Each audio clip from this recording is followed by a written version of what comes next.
Hello friend, welcome to M K S physics classes. हम 11th class में discuss कर रहे थे चैप्टर थर्मोडायनेमिक्स, जिसमें हमने काफ़ी सारे टॉपिक्स देख लिए थे। फर्स्ट लॉ थर्मोडायनेमिक्स भी देख लिया था। आज हम देखने वाले हैं आइसोथर्मल प्रोसेस। तो आइसोथर्मल प्रोसेस को मैं पहले भी एक्सप्लेन कर चुका हूँ, जिसमें आपका क्या कांस्टेंट रहता है, temperature. This is isothermal process when a system undergoes a physical change under the condition that the temperature of the system remains constant, then such process is called isothermal process. isothermal process के during हमारा क्या constant रहता है, temperature. अब देखिए, the system be surrounded by a perfectly conducting material. अब ये condition है आइसोथर्मल प्रोसेस की।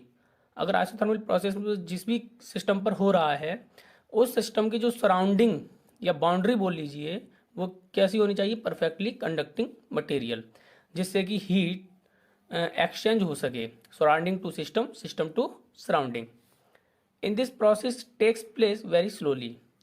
और जो आइसोथर्मल प्रोसेस है वो किस तरीके से होनी चाहिए, वेरी स्लोली, धीरे धीरे। An isothermal process always Boyle's law. जो आइसोथर्मल प्रोसेस है वो फॉलो करता है Boyle's law, PV equal to constant. अब हम देखते हैं work done in isothermal process. ये हमारा पीवी डायग्राम है। पी बाई एक्सिस में जो है वो प्रेशर है, और एक्स एक्सिस में जो है वो हमारा वॉल्यूम है। ये कोई ग्राफ है। पॉइंट ए पर जो प्रेशर है वो P1 है, वॉल्यूम कितना है V1। जो बी पॉइंट है वहाँ पर प्रेशर P2 है, वॉल्यूम क्या है आपका V2। कहने का मतलब ये वाला पॉइंट क्या है P1 और ये वाला पॉइंट क्या है V1। सिमिलरली ये वाला पॉइंट क्या है P2 और ये वाला पॉइंट क्या है V2।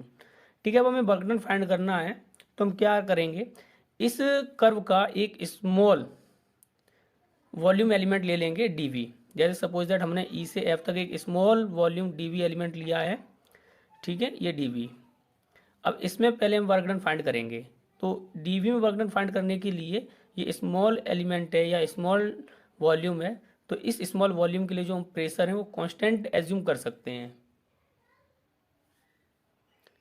If the pressure is assume to be constant at P for a small change in volume, यहाँ पे लिख सकते हैं कौन सा volume, dV। Then the work done dW equal to क्या होगा।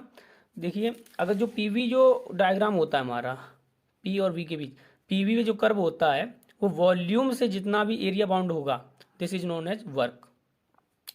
तो हमारा ये क्या है आपका, ये हमने स्मॉल वॉल्यूम लिया है, इसका हमें एरिया फाइंड करना है। क्या फाइंड करना है, एरिया। अब इसका एरिया क्या हो जाएगा, अब हमने एरिया का मतलब है दो साइड का मल्टीप्लाई। अब ये बाई एक्सिस पे क्या है, प्रेशर, और एक्स एक्सिस क्या है, वॉल्यूम। प्रेशर और वॉल्यूम को मल्टीप्लाई कर दीजिए, इसका एरिया आ जाएगा। तो ई से लेके एफ तक के लिए हमने जो प्रेशर है वो क्या लिया है, कांस्टेंट। ठीक है, कांस्टेंट ले लिया। और ये कितना हो गया आपका, dV। तो कहने का मतलब इसका जो एरिया हम फाइंड करेंगे वो क्या होगा, P इंटू dV। प्रेशर को हमने क्या लिया है, कांस्टेंट, dV वॉल्यूम के लिए।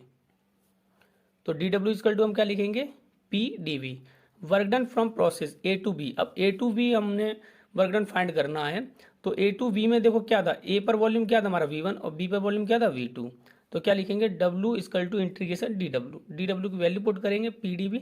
लिमिट कहाँ से कहाँ तक, V1 से V2, क्योंकि A1 पर वॉल्यूम था V1 और B पर वॉल्यूम था V2। ठीक है, अगर हम एन मोल्स की बात करते हैं, यहाँ पर म्यू लिख लीजिए, for mu moles from ideal gas, तो पीवी इक्वल टू क्या होती है, म्यू आर टी। अगर हम 1 मोल की बात कर रहे हैं तो PV equal to R T equation बनेगी आपकी। यहाँ से पी फाइंड कर लीजिए, तो पी इक्वल टू क्या होगा, mu R T upon V. V इधर आएगा तो डिवाइड में हो जाएगा।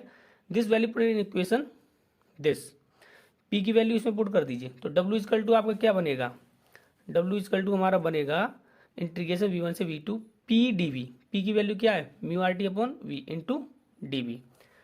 इक्वल टू क्या होगा, म्यू आर टी हमारा बाहर ले लीजिए, क्योंकि हमें वी का ही इंटीग्रेशन करना है। लिमिट V1 से V2 डीवी अपॉन वी, और 1 अपॉन वी का इंटीग्रेशन होगा जो क्या होगा, log e we, limit V1 से V2। अब वी की जगह एक बार अपर लिमिट रखेंगे, माइनस करके लोअर लिमिट पुट करेंगे। तो इक्वल टू क्या होगा, mu R T log e, V की जगह V2 minus log e, V की जगह V1। अब log m minus log n को हम लिखते हैं, अगर हमारा इस तरीके से log e m minus log e n, तो इसको हम लिखते हैं log e m upon n. तो इसको हम क्या लिख सकते हैं, देखो mu R T log e V2 upon V1। अब देखिए, अब जो टर्म आया है हमारा वो लॉग ई के बेस में आया है, ई के बेस में, इसको 10 के फॉर्म में लिखना है तो हमें क्या करना पड़ता है, 2.303 का मल्टीप्लाई करते हैं लॉग 10 में, तो लॉग ई किस में कन्वर्ट हो जाता है, लॉग 10 में। तो क्या होगा, W equal to 2.30 mu R T log, अब ई की जगह क्या हो जाएगा 10 V2 upon V1 from Boyle's law. Boyle's law क्या कहता है, PV इजकल टू कॉन्स्टेंट, अगर A पर PV कितना है P1 V1, B पॉइंट पर क्या है P2 V2, ये आपस में क्या होंगे, इक्वल। तो यहाँ से V2 अपॉन V1 फाइंड कर लो, जैसे V2 अपॉन V1 ये दे रखा है ना, तो यहाँ से V2 अपॉन V1 फाइंड करो, तो V2 अपॉन V1 क्या होगा, P1 अपॉन P2। तो V2 अपॉन V1 की वैल्यू कितनी आई, P1 अपॉन P2, यहाँ रख दीजिए। तो W इजकल टू क्या बनेगा, 2.303 mu R T log 10 P2 upon P1। तो वॉल्यूम के फॉर्म में वर्क का फॉर्मूला ये हो गया, और सॉरी प्रेशर के फॉर्म में वर्क का फॉर्मूला ये हो गया, और वॉल्यूम के फॉर्म में वर्क का फॉर्मूला ये हो गया इन आइसोथर्मल प्रोसेस।